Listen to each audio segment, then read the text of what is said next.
Na discussão no estúdio, estamos com Yaakov Lapid, analista de segurança e apresentador do Lapid Assessment, e Amir Oren, comentarista de defesa e governo, meus favoritos de longa data. Amir, quero focar no ângulo israelense por um minuto. Existem grandes questões geopolíticas, como Estados Unidos e Irã, mas esta é uma reação coletiva dos israelenses. Acho que, neste momento, não é um encolher de ombros, mas mais um não. Ninguém está realmente com vontade de voltar, sabe, para uma situação de guerra, de confinamento, para aquela realidade tensa, com tudo fechado de novo.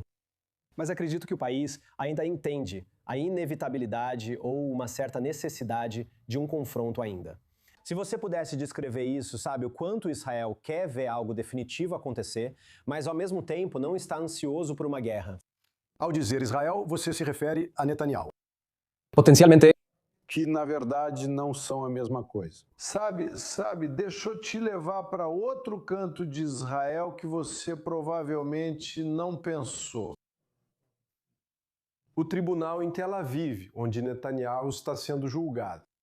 Vários dias seguidos, ele vai até a sala dos juízes e sussurra algum segredo no ouvido deles e eles o liberam pelo resto do dia. Isso tem acontecido com frequência. Sim, tem acontecido regularmente. O que você conclui desse depoimento? Por que isso? Porque se houver uma guerra e uma comissão de inquérito e ele disser, bem, eu queria me preparar, mas os juízes me fizeram ficar no tribunal. Eles são responsáveis. Então, isso significa que é sério.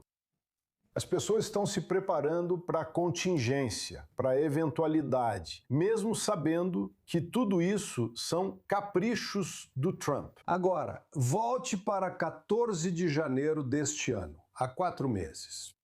Todo mundo sabia, ou achava que sabia, que à meia-noite, mais ou menos, a guerra iria começar. E eis que Trump decidiu adiar. Agora está mais para Groucho Marx. Eu tenho um prazo. Se você não gostar, eu tenho outro prazo para você. E Mike Wagenheim disse que os iranianos devem decidir se vão cooperar. Eles já decidiram. Mas quando vocês, americanos, querem jogar beisebol, nós queremos jogar basquete. Quando vocês querem jogar futebol americano, nós vamos jogar softball. Então nem é a mesma bola. Olha, parece que, e acho que você está certo sobre isso, qualquer discussão séria sobre as questões reais, vamos pegar só o programa nuclear, Yaakov, quero dizer, inevitavelmente levaria a um processo de negociação que duraria pelo menos alguns meses, talvez até mais. Muitos estão argumentando agora, e pessoas sérias de política externa estão dizendo que o presidente pode estar querendo, basicamente, fechar um acordo em torno do Estreito de Hormuz, em torno do bloqueio, e deixar todas essas questões mais pesadas para depois. Ele poderia dizer com credibilidade, ataquei o programa nuclear, vou ficar de olho nele e farei isso de novo se eles fizerem qualquer movimento. Você acha que existe uma espécie de pacote menor que poderia ser apresentado? Tipo, olha, quer dizer, de novo, o Irã está exigindo reparações. Eles estão exigindo que o Hezbollah permaneça intacto. Eles estão exigindo uma retirada completa dos Estados Unidos. Chamam isso de fim unilateral das hostilidades, pois eles não abrem mão das hostilidades, mas querem que Estados Unidos e Israel o façam. Parece que essas questões estão longe de chegar a um acordo. O que podemos esperar ver, sabe, no curto prazo?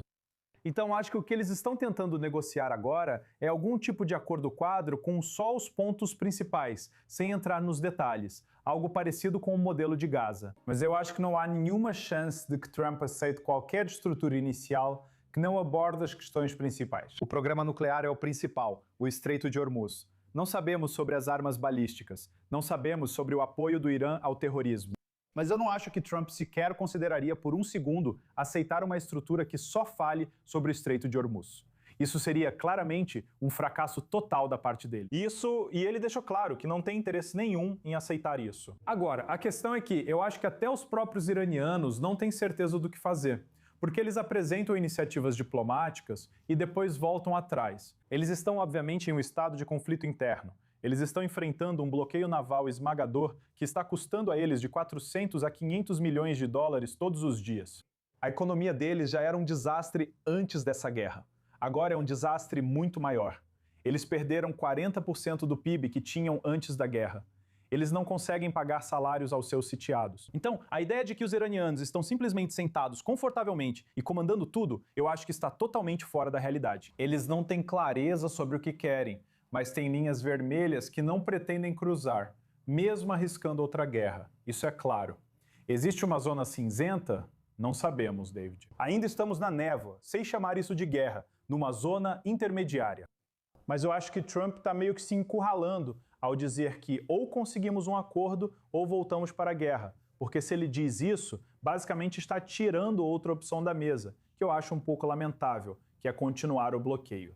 Manter o bloqueio sem voltar à guerra, na minha opinião, não é uma má opção. Isso pressiona bastante o regime iraniano, sua economia e a Guarda Revolucionária Islâmica. Então ele parece basicamente ter deixado essa opção de lado quando diz que até domingo ou sábado, seja lá qual for o prazo que ele está mencionando. Complicado de entender. Estou aqui. Temos que estar atentos às nossas próprias limitações. Estamos apenas cobrindo ou interpretando o que sabemos, o que acreditamos saber. Quem sabe o que ocorre abaixo da superfície?